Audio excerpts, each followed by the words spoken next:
नमस्कार, रीवा दर्शन के आज के बुलेटिन में आपका स्वागत है। मैं उपेंद्र द्विवेदी। आइए जानते हैं क्या है आज की प्रमुख खबरें। पुलिस स्मृति दिवस पर याद किए गए देश की रक्षा में जान की बाजी लगाने वाले शहीद पुलिस कर्मचारी।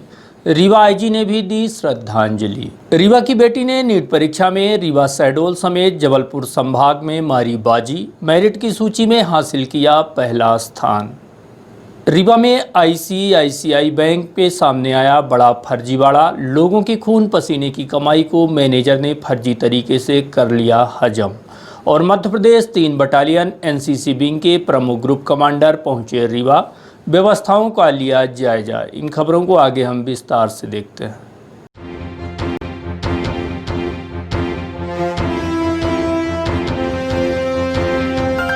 पुलिस स्मृति दिवस पर याद किए गए देश की रक्षा में जान की बाजी लगाने वाले वीर शहीद पुलिस जवान।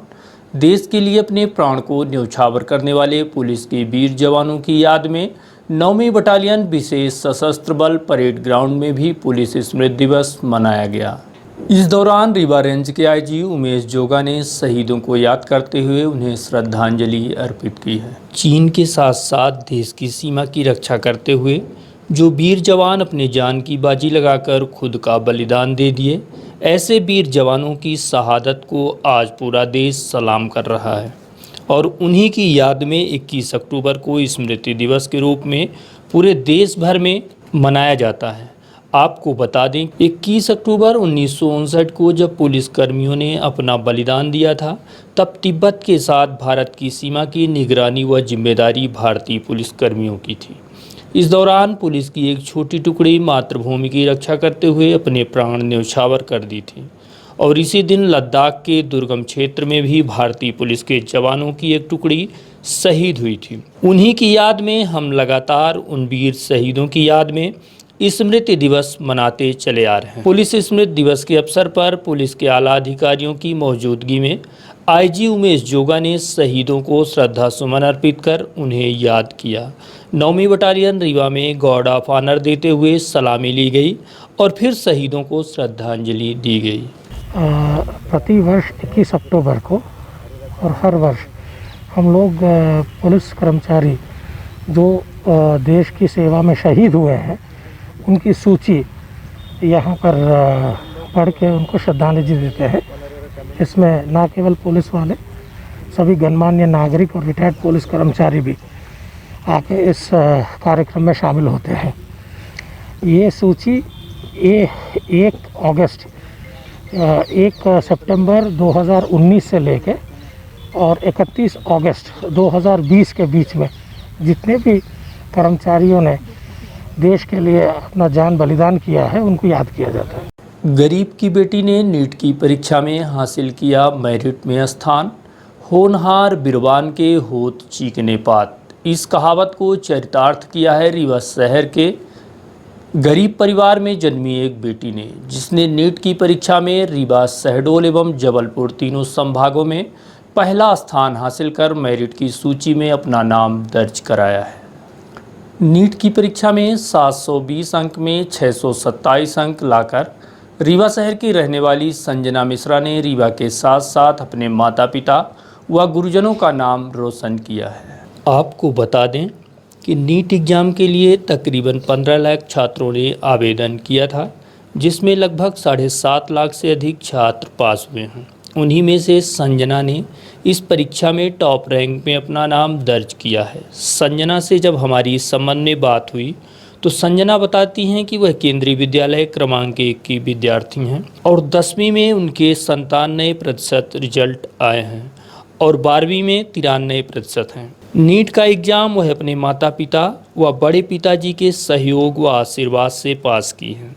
संजना का परिवार पुश्तैनी गुना अशोकनगर का रहने वाला है। संजना के बड़े पिता हरिओम शर्मा विगत 25 वर्ष पहले रीवा में बतौर टीचर आए थे, जो पीके स्कूल से सेवानिवृत्त हो चुके हैं। उन्हीं के साथ संजना के माता पिता भी यहां आए हुए थे, जो चिरहुला कॉलोनी के निवासी हो गए। यहीं पर एक छोटा सा LIG मकान लेकर संजना के माता पिता रहते हैं। इसके पिता सुनील मिश्रा एक प्राइवेट गाड़ी की एजेंसी में नौकरी करते हैं और मां राधा मिश्रा घर में ही एक छोटी सी दुकान चलाकर परिवार का पालन पोषण करती हैं। संजना के परिवार की आर्थिक स्थिति अत्यंत दयनीय है, फिर भी ऊंची सोच और संजना की लगन एवं मेहनत की वजह से संजना को डॉक्टर की पढ़ाई के लिए बड़े से बड़े मेडिकल कॉलेज के दरवाजे खुले हुए हैं। आइए हम आपको सीधे संजना से ही रूबरू कराते हैं, जो स्वयं अपने बारे में आपको बताएंगी। संजना का सपना डॉक्टर बनना है। बताइए बेटा, क्या नाम है आपका? संजना मिश्रा। अभी आपने नेट का एग्ज़ाम क्वालिफाइड किया है, कहाँ से आपने ये परीक्षा दी थी और क्या रैंक है आपकी अभी? ये परीक्षा मैंने जबलपुर जा कर के दी थी। रीवा सतना हमारा सेंटर पड़ता नहीं है नीट का, इसलिए जबलपुर जाना पड़ा। 13 सितंबर को ये एग्ज़ाम था और मेरी रैंक कैटेगरी रैंक 932 है एंड AIR 9349 है। मेरे मार्क्स 627 मार्क्स हैं नीट में आउट ऑफ 720। मैंने इसकी प्रिपरेशन मोशन कोचिंग जा कर के की थी। 1 ईयर का प्रिपरेशन था और टीचर्स का गाइडेंस था। इस कारण से अब मैं इस सफलता तक पहुंची। इसमें मेरे सफलता का क्रेडिट मैं अपने मम्मी पापा को देना चाहूँगी, भगवान को देना चाहूँगी। सर्वप्रथम भगवान को, मम्मी पापा को, मेरे बड़े पापा को और भी मेरे फैमिली मेम्बर सारे जितने हैं, उन्होंने बहुत सपोर्ट किया यहाँ तक मुझे पहुँचने के लिए। ये हमने KV number 1 Rewa civil lines से किया था। वहाँ पे भी टीचर्स बहुत बेस्ट हैं। 10th में मेरे परसेंट एक्चुअली में CBSE में 10 CGPA होता है, 10 CGPA आए थे। उसके अकॉर्डिंग देखा जाए तो 97% थे और 12th में मेरे 92.4% थे। मैं बायोलॉजी से सब्जेक्ट से बिलोंग करती हूँ और बाकी वहाँ का भी एटमॉस्फेयर जो है स्टडी के लिए बहुत बेस्ट है। अभी एम्स भोपाल के लिए मैं प्रयत्न करूँगी कि वहाँ पे हो सके कुछ, अगर एडमिशन मिला तो वहीं पे मैं लूँगी, वरना इंदौर का महात्मा गांधी मेडिकल कॉलेज है, वो भी बहुत अच्छा है, अपने पूरे MP में फर्स्ट रैंक पे रखता है। और बाकी फिर काउंसलिंग का रिज़ल्ट आ जाए, MP की लिस्ट आ जाए। पापा प्राइवेट सर्विस पे हैं, होंडा एजेंसी में हैं और मम्मी वैसे हाउस वाइफ हैं और घर पर हमारी एक दुकान है, उसी में मम्मी वर्क करती हैं। घर पर तो मम्मी पापा का पूरा सपोर्ट रहता है, कभी भी कोई प्रॉब्लम नहीं जाती है, जो हो सकता है वो सब करते हैं। बड़े पापा का सपोर्ट रहता है साइड से, बड़े पापा हमेशा ही सपोर्टिव नेचर के ही थे, उन्हीं के कारण मेरा KV में एडमिशन हुआ सिंगल गर्ल चाइल्ड के रूल के अकॉर्डिंग, क्योंकि KV में एडमिशन लेना थोड़ा टफ पड़ जाता है नॉर्मल। बड़े पापा क्या करते हैं आपके? बड़े पापा अभी रिटायर हो चुके हैं, वो टीचर हैं, एक शासकीय कन्या माध्यमिक विद्यालय में PK स्कूल में, और वो भी सपोर्टिव नेचर के हैं। हमारे सारे फैमिली मेम्बर्स मोस्टली सब सपोर्टिव नेचर के हैं और मम्मी पापा का तो पूरा सपोर्ट ही रहता है, उन्हीं के आशीर्वाद से यहाँ तक मैं पहुँची हूँ। रीवा में ICICI बैंक का बड़ा फर्जीवाड़ा आया सामने। बैंक में तैनात assistant branch manager Rajesh Yadav ने रीवा जिले के दर्जनों से ज़्यादा लोगों की खून पसीने की गाढ़ी कमाई को फर्जी तरीके से हजम कर लिया है और ग्राहकों को लगातार झांसा देकर उन्हें बरगला रहा था। इतना ही नहीं, इसके द्वारा लोन की रकम जमा कराने की फर्जी NOC तक जारी कर दी गई और लोगों को कहा कि लोन पूरा हो चुका है। लेकिन इसी बीच लोगों के पास लोन की किस्त जमा किए जाने पुणे व हेड ऑफिस मुंबई से फ़ोन आने लगे, जिसके बाद लोग सक्रिय हुए और चेक किया गया तो पता चला कि बैंक मैनेजर राजेश यादव लाखों नहीं करोड़ों रुपए इसी तरह से फर्जीवाड़ा करके डकार चुका है। इस तरह से एक नहीं, दो नहीं, तीन नहीं, बल्कि दर्जनों की संख्या में लोगों को चूना लगाया गया है। पता करने पर कभी सर्वर का बहाना बताया गया तो कभी कुछ और। यही करते करते करोड़ों रुपए लोगों का ऐंठ लिया गया और अब वह फरार बताया जा रहा है। इस घटना का खुलासा होते ही हड़कंप मच गया है और इस तरह के फर्जीवाड़ा को लेकर कई लोगों ने थाने पहुंचकर शिकायत दर्ज कराई और देखते ही देखते बैंक मैनेजर द्वारा किए जा रहे फर्जीवाड़े की शिकायत करने वालों की कतार लग गई और सभी ने सिविल लाइन थाने पहुंचकर फर्जीवाड़े के खिलाफ रिपोर्ट दर्ज कराई है। जिस बैंक में इस तरह का फर्जीवाड़ा किया गया है वह बैंक जय स्तंभ चौक स्थित संचालित है। आईसीआईसीआई बैंक के इस फर्जीवाड़े के बाद वहां खाता संचालित करने वाले उपभोक्ताओं में हड़कंप मच गया है। इस मामले का सबसे पहले खुलासा किया राजन वर्मा ने, जिनकी गाड़ी की किस्त 7,60,000 रुपये एक मुश्त दिए जाने के बाद भी इनकी किस्त लगातार कटती रही। इस संबंध में बात करने पर इन्हें फर्जी एनओसी दे दी गई, जिसके बाद इनके द्वारा किस्त जमा करना बंद कर दिया गया। किस्त नहीं दिए जाने के बाद इनके पास पुणे हेड ऑफिस से फ़ोन आया, तब जाकर मामले का खुलासा हुआ। आप खुद सुनिए इस संबंध में राजन वर्मा ने क्या बताया। मेरा आईसीआईसीआई बैंक में खाता है करंट का, और जो जय स्तंभ के पास बैंक है। मेरी गाड़ी टाटा सफारी मैंने लिया था, बैंक से फाइनेंस कराया था। फाइनेंस के 5 साल के लिए थी, तो उसको बीच में मैंने सोचा कि इसको क्लोज करा दें, अननेसेसरी मेरा ब्याज लगता है। तो जब मैं वहाँ बैंक मैनेजर से मिला तो बोले कि राजेश यादव यहाँ का फाइनेंस देखते हैं। मैंने उनसे मिला, उन्होंने कहा कि आपका सर 7.5 लाख के करीब बनेगा पैसा। हमने कहा ठीक है, हमसे पैसा ले लिया जाए, मेरी गाड़ी को क्लोज कर दिया जाए। इन्होंने मुझसे 7,60,000 रुपये लिया। उसके बाद बोले कि आपका 10 दिन लगेगा, गाड़ी क्लोज हो जाएगी। इस बीच में इनसे निरंतर बात करता रहा कि मेरा क्लोज करा दीजिए sir, please sir, please sir. कहे हो जाएगा। मुझे विश्वास में ले लिया इन लोगों ने। मेरे बैंक के खाते में लिमिट थी 6 लाख रुपए की। तो इन्होंने, राजेश यादव ने कहा कि सर आप लिमिट का इस्तेमाल करते नहीं हैं, अननेसेसरी आपका 12,000 रुपये साल का लगता है, लिमिट क्लोज कर दीजिए। हमने कहा क्लोज कर दो।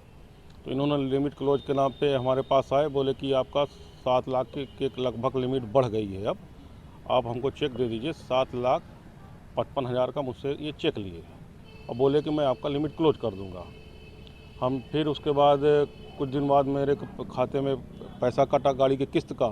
तो मैं इनसे बात किया कि मेरे क्यों किस्त कट रही है, जब मैंने पूरा क्लोज करा दिया। कह नहीं सर, मैं आपको लाके एनओसी दे देता हूँ गाड़ी की, वो आपको गलत मैसेज आ रहा है। इस बीच पुणे से हेड ऑफिस मुंबई से वहाँ के कर्मचारी मुझे फ़ोन किए कि आपकी गाड़ी की किस्त बाकी है। हमने कहा कि मुझे तो एनओसी दे दी गई है और आप कहते हैं कि मेरी गाड़ी की किस्त बाकी है। तो जब मैं बैंक जाता हूँ तो मुझसे ये बोला जाता है कि हम जो भी स्टेटमेंट है निकाल के दीजिए आप लोग। तो हमको ये बता देते हैं कि अभी सर्वर डाउन है। तो ये टोटल हमारे साथ फ्रॉडगिरी करते रहेंगे। बैंक के स्टाफ से जब मैं बात करूं तो वो गोल मटोल हमको जवाब देते थे।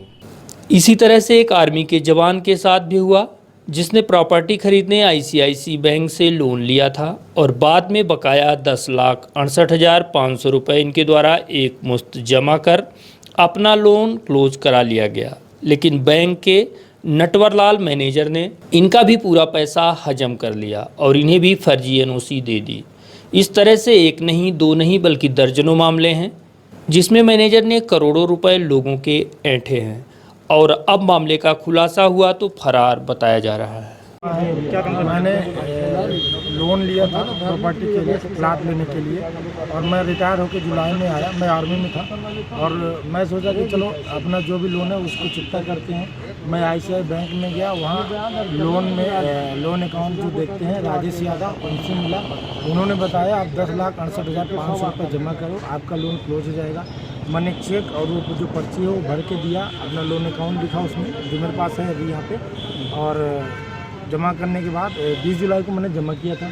जब नेक्स्ट मंथ अगले किस्त कटी तो मैं उनके पास गया और जाके उनको बोला कि ये मेरी किस्त क्यों कट रही है, जब अगर मैंने पैसे जमा कर दिए हैं। तो उन्होंने बोला कि सर ये अभी क्लोज हो जाएगा, थोड़ा ये सिस्टम का प्रॉब्लम है, ये वो ऐसे बहाने कई बनाए। लेकिन जब मैं एकदम पीछे पड़ गया तो मुझे एक नकली एनओसी है वो करके दिया।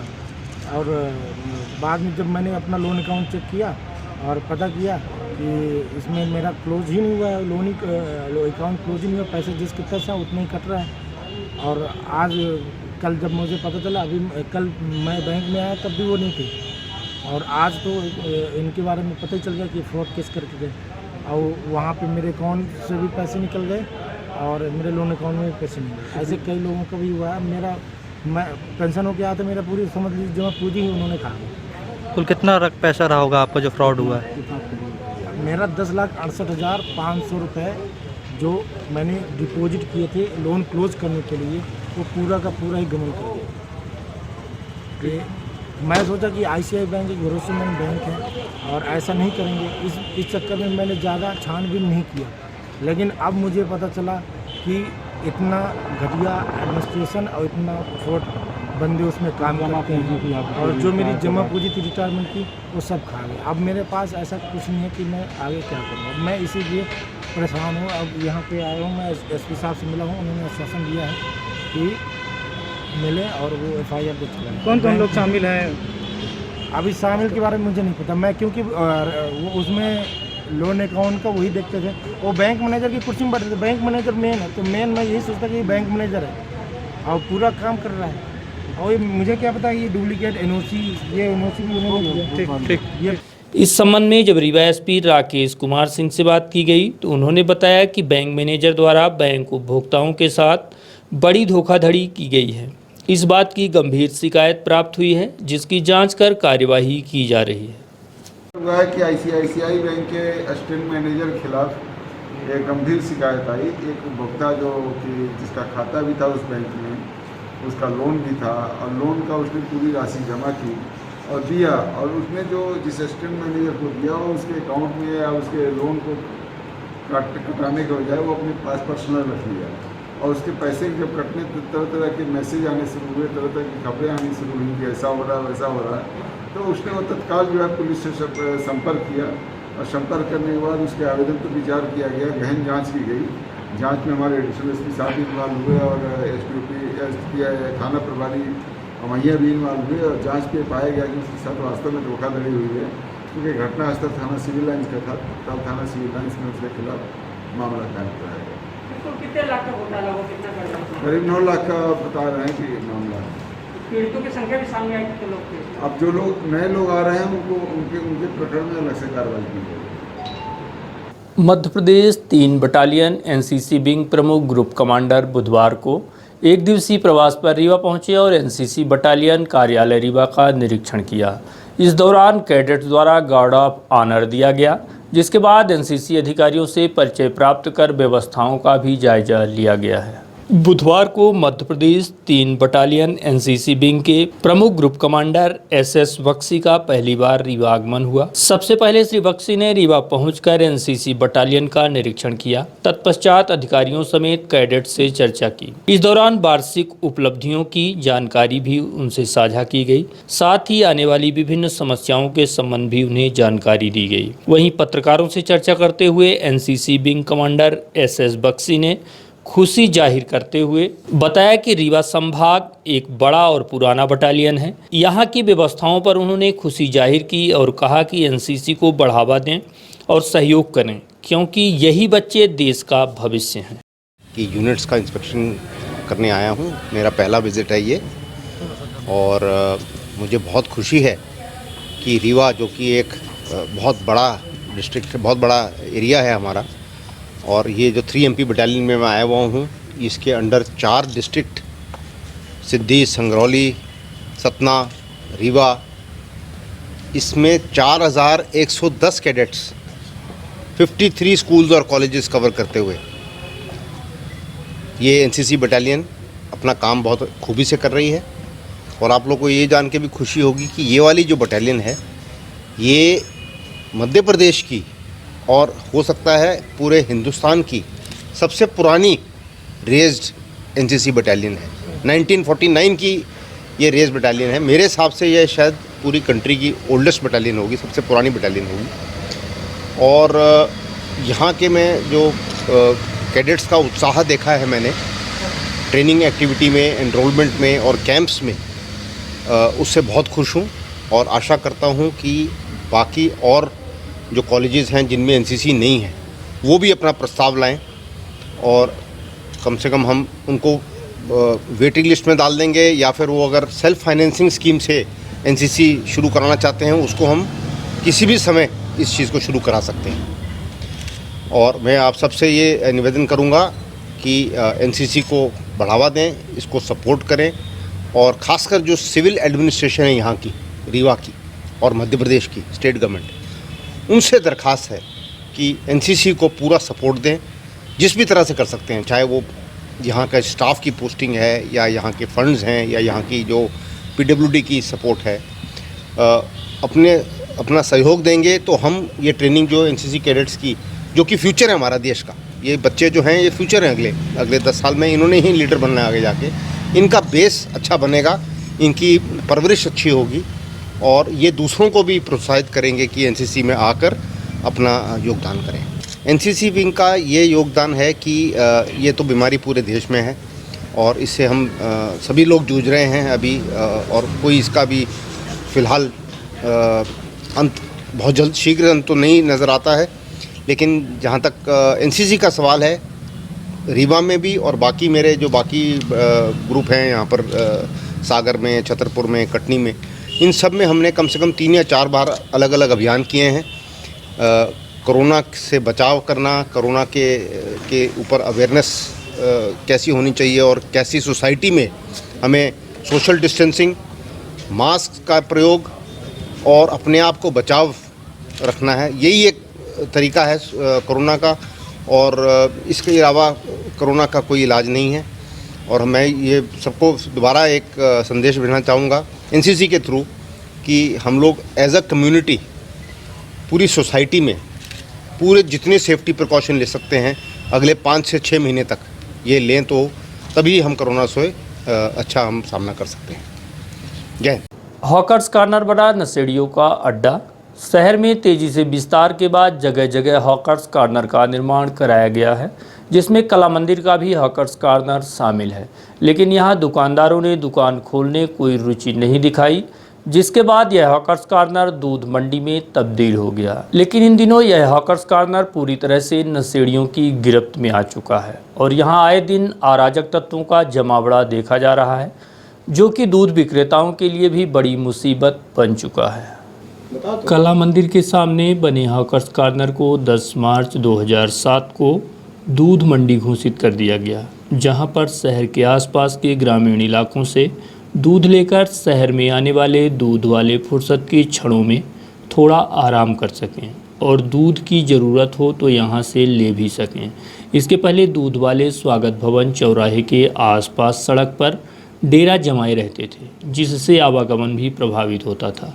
दूध मंडी के लोकार्पण के बाद उक्त स्थान पर हैंडपंप लगवाया गया एवं शेड का भी निर्माण कराया गया, ताकि दूध वाले 2 पल छाँव में आराम कर सकें। किंतु धीरे धीरे ये मंडी अव्यवस्थाओं की भेंट चढ़ गई। साफ सफाई के अभाव में हर ओर कचरा नजर आता है, जहां पर कई लोगों ने चारों तरफ गुमटियां रखकर अतिक्रमण कर रखा है। साथ ही इस जगह को नशेड़ियों ने अपना अड्डा बना रखा है। चारों तरफ नशीले सिरप की शीशियां पड़ी रहती हैं। आए दिन ये नशेड़ियों दूध विक्रेताओं से पैसे भी मांगते हैं, नहीं देने पर उनके साथ मारपीट भी की जाती है और उनका पैसा भी छीना जाता है। चारों तरफ गंदगी का माहौल यहाँ पर साफ साफ दिखाई दे रहा है, जिसके चलते दूध वालों को काफ़ी परेशानियों का सामना करना पड़ता है, जिसको देखने वाला कोई नहीं है, जिसके चलते ज़्यादातर दूध विक्रेता मंडी आने से भी कतराने लगे हैं। कोई सुविधा नहीं है सर। यहाँ आते हैं, गंदगी मचाते हैं, कोरेक स्पीकर यहाँ डिब्बी फेंकते हैं और दूध वाले को मारपीट करते हैं और लपटते हैं, छेड़खानी करते हैं। पैसा भी छुड़ा लिए थे 1-2 हज़ार हमारा। और यहाँ गंदगी बहुत चाह होती है और कोई सुविधा नहीं है यहाँ पास, बैठने की न उठने की कोई सुरक्षा नहीं है। रोज़ दुकान खुलती है नई नई। यहाँ ये एक और दुकान ये खड़ी हो गई, अभी बोल रहा था समोसे की दुकान खोलेंगे यहाँ पास। यहाँ से समस्या आ रही है कि लोड पिक करते हैं, यहाँ रोज़ दुकान खोलते हैं मंडी के अंदर। एक अभी नई दुकान खुली है, बोल रहा था हम खोलेंगे, जो करना हो कर लो। हाँ, नशाखोरी आ रहे हैं बस। यहाँ जैसे आदमी लेके आता है गांव से अपने, तो यहाँ लेने देने वाले आदमी लेता है, कोई वो कीमत नहीं मिल पाती है। जैसे 10 की चीज़ यहाँ 5 ये बिकता है और यहाँ अतिक्रमण सबसे ज़्यादा है। कोई यहाँ पे आता है 10 रुपये 20 रुपये दो यहाँ ज़बरदस्ती करने लगते हैं और एक्चुअली यहाँ पे अतिक्रमण जैसे बालू है, ये तमाम आपके रिक्शा गाड़ी वगैरह लगा देते हैं, बोलने पे मारने गिलाने वो करते हैं। तो यहाँ पे सब यही प्रॉब्लम चल रही है। यहाँ जो एक्चुअली क्या है कि यहाँ का जो अध्यक्ष है तो उनसे एक आध दो बार आदमी कहा भी गया तो हो गया, उसको एक बोलने का कोई, सब डरता है। अवैध नशीली दवाओं के खिलाफ जारी लगातार पुलिस की मुहिम के बाद ड्रग इंस्पेक्टर व आबकारी विभाग की भी नींद खुली, जिसके बाद बुधवार को ड्रग इंस्पेक्टर के साथ आबकारी विभाग ने संयुक्त कार्यवाही करते हुए रीवा शहर में संचालित कई सर्जिकल दवा दुकानों में दबिश देकर एक बड़ी कार्यवाही को अंजाम दिया है। उज्जैन में हुई घटनाक्रम के बाद रीवा जिले भर में एसपी राकेश कुमार सिंह के दिशा निर्देशन पर शहर व ग्रामीण क्षेत्र के प्रत्येक थानों में अवैध नशीली दवाओं पर रोक लगाने विशेष मुहिम छेड़ी गई है, जिसके तहत जहां बड़ी मात्रा में अवैध नशीली कफ सिरप की खेप पकड़ी जा रही है, वहीं मेडिकल स्टोर में भी लगातार दबिश दी जा रही है। यह ताबड़तोड़ कार्यवाही मध्य प्रदेश शासन के दिशा निर्देशन पर इंदौर में हुई घटना के बाद शुरू की गई है। जानकारी के मुताबिक उज्जैन में कई लोगों ने डी नेचर स्प्रिट का सेवन कर लिया था, जिसकी वजह से लोगों की जान गई थी। इस घटना के पश्चात प्रदेश भर में डी नेचर समेत अन्य नशीली दवाओं के खिलाफ जांच शुरू कर दी गई है। इस दौरान बिना लाइसेंस डी नेचर की बिक्री करने वालों के खिलाफ कार्यवाही भी की जा रही। इसी कड़ी में बुधवार को सतना से रीवा पहुंची ड्रग इंस्पेक्टर प्रियंका चौबे व आबकारी विभाग की टीम द्वारा कई दुकानों की जांच की गई। जांच के दौरान कई दुकानदारों को समझाइश भी दी गई है। की गई कार्यवाही के संबंध में आबकारी विभाग के उप निरीक्षक अभिमन्यु पाठक से बात की गई तो उन्होंने की जा रही कार्यवाही के संबंध में जानकारी दी।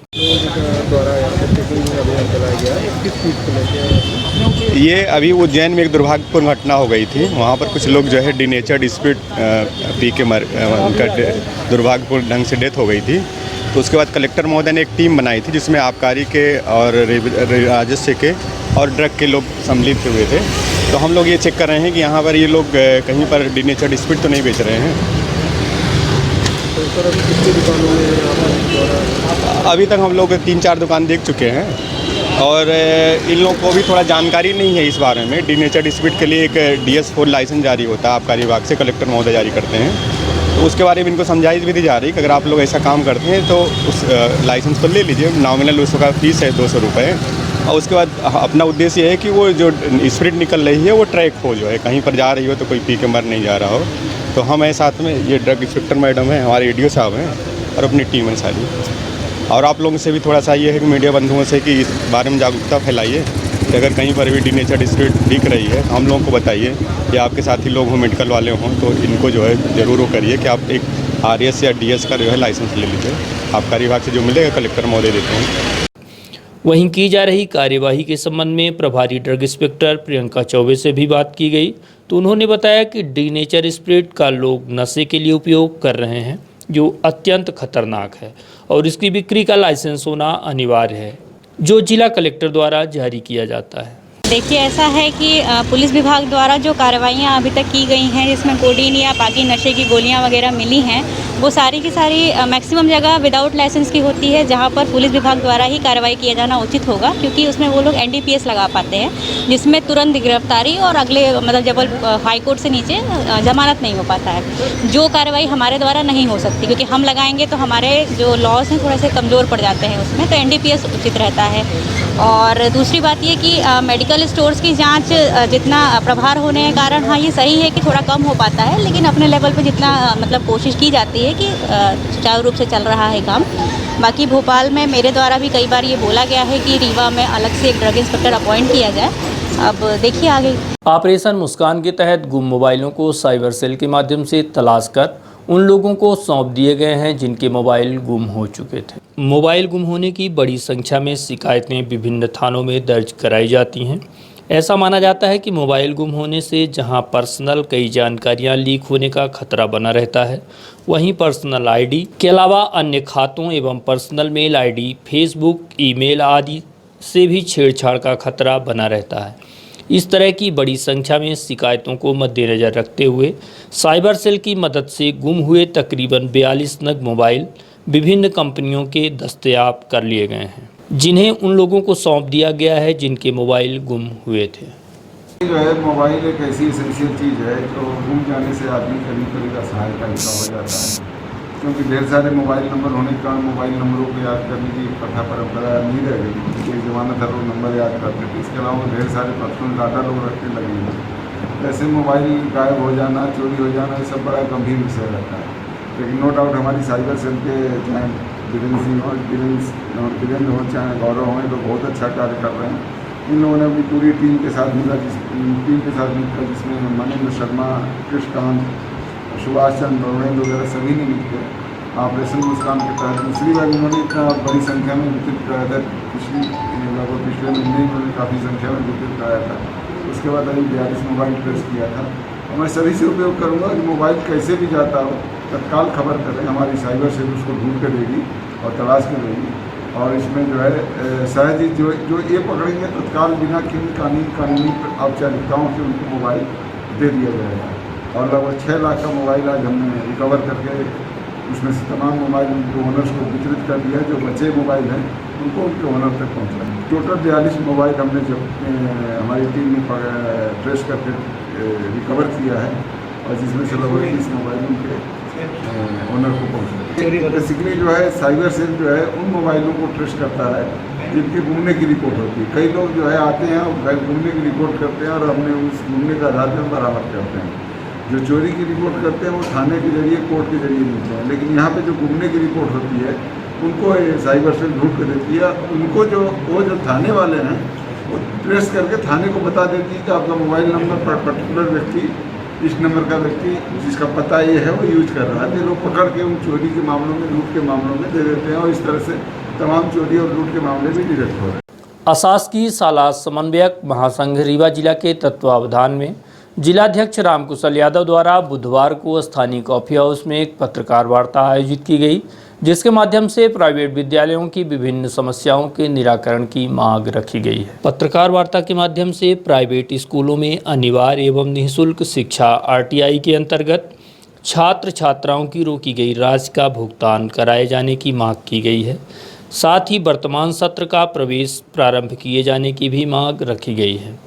इसके अलावा पहली से 12वीं तक के विद्यालयों की मान्यता एवं संबद्धता को कोरोना महामारी को देखते हुए 5 वर्षों के लिए नवीनीकरण किए जाने की भी मांग की गई है।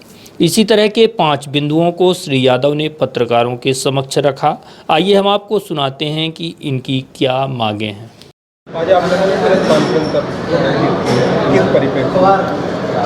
आज पूरा देश वैश्विक महामारी कोरोना से जूझ रहा है। ऐसी स्थिति में हमारी प्राइवेट स्कूलें जो है 8 माह से बंद है। 8 महीने से स्कूलों के बंद होने के कारण स्कूल संचालन तो बंद है ही है। हमारे जो स्टाफ हैं, स्कूल संचालक हैं, वो कई तरह की आर्थिक समस्याओं से जूझ रहे हैं। आप लोग चूँकि देश के चौथे स्तंभ हैं और आपके माध्यम से हमारी बात सरकार तक पहुंचती है, और हम आज चौथे स्तंभ के माध्यम से अपनी बात माननीय मुख्यमंत्री महोदय से कहने के लिए यहाँ पर आप सबके सम्मुख उपस्थित हुए हैं। क्या मांगे हैं आपकी? हमारी मांगे हैं कि कोरोना काल में जो है स्कूलें बंद हैं। शासन जो है RT निःशुल्क शिक्षा अधिकार अधिनियम के तहत गरीब बच्चों को हम लोग जो है स्कूल में एडमिशन देते हैं, किंतु 2011-12 से लेकर के 2019-20 तक अभी पूर्ण तरह से हम लोगों को गरीब बच्चों की जो राशि मिलती है तो सरकार के द्वारा प्राप्त नहीं हो पाई है। हम लोग वैसे भी आर्थिक संकट से जूझ रहे हैं। हम सरकार से मांग करते हैं कि 2011-12 से लेकर के 19-20 तक की समस्त RT की राशि का भुगतान तत्काल करवाए, जिससे हमें कुछ आर्थिक मदद संचालकों को मिल सके।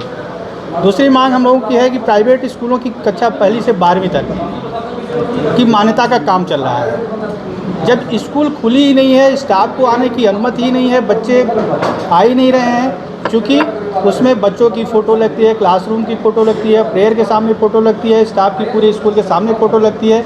जब हमारा स्टाफ नहीं आ रहा है, बच्चे नहीं आ रहे हैं, तो ये सारी समस्याओं का समाधान हम लोगों को फेस करना पड़ रहा है। तो सरकार से हमारी मांग है कि कोरोना काल को देखते हुए जो नवीनीकरण का काम है 5 वर्षों के लिए बिना किसी निरीक्षण और परीक्षण के नवीनीकरण का काम कर दिया जाए। तीसरी मांग हम लोगों की है कि जो कोरोना की वैश्विक महामारी हमारे देश में आई, धीरे महीने 2 महीने के बाद सभी गतिविधियाँ पूर्णतः देखने में आ रही हैं कि चालू हो गई हैं, लेकिन केवल और केवल स्कूलों को बंद करके रखा गया है।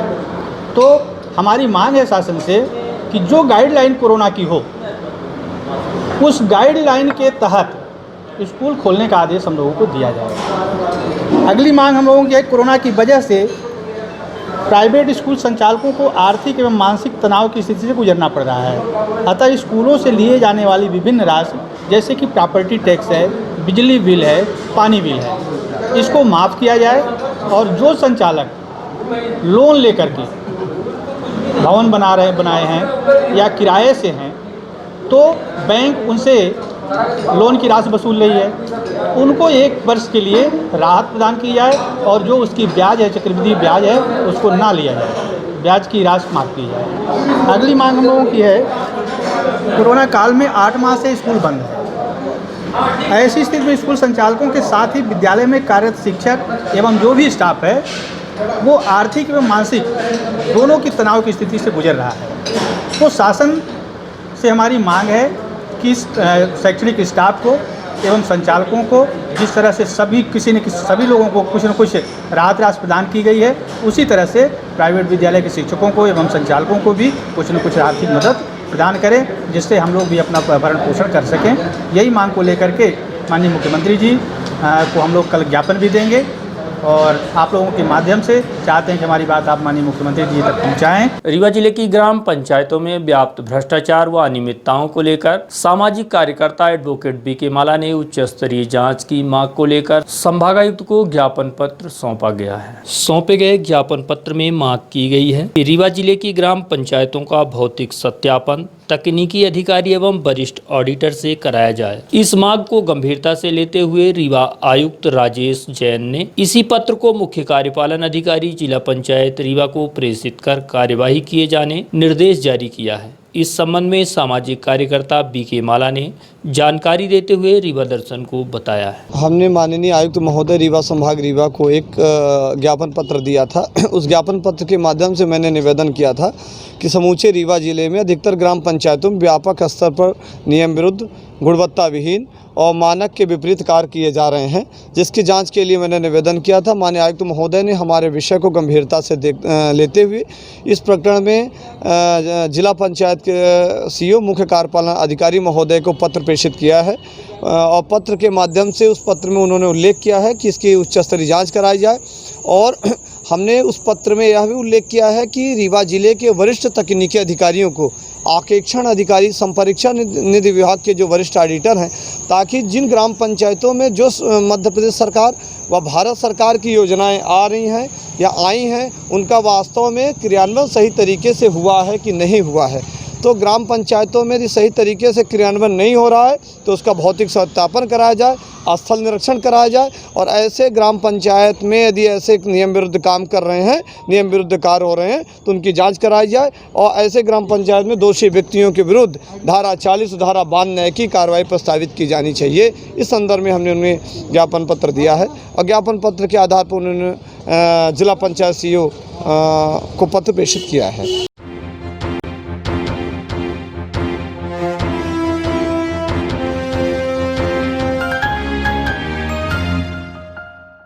और अब चलने से पहले आज की प्रमुख खबरें एक बार फिर। पुलिस स्मृति दिवस पर याद किए गए देश की रक्षा में जान की बाजी लगाने वाले शहीद पुलिस कर्मचारी रीवा आईजी ने भी दी श्रद्धांजलि। रीवा की बेटी ने नीट परीक्षा में रीवा शहडोल समेत जबलपुर संभाग में मारी बाजी, मेरिट की सूची में हासिल किया पहला स्थान। रीवा में आईसीआईसीआई बैंक में सामने आया बड़ा फर्जीवाड़ा, लोगों की खून पसीने की कमाई को मैनेजर ने फर्जी तरीके से कर लिया हजम। और Madhya Pradesh 3 battalion NCC wing के प्रमुख ग्रुप कमांडर पहुंचे रीवा, व्यवस्थाओं का लिया जायजा। तो ये थी आज की प्रमुख खबरें। देखते रहिए रीवा दर्शन, दीजिए हमें इजाज़त। नमस्कार।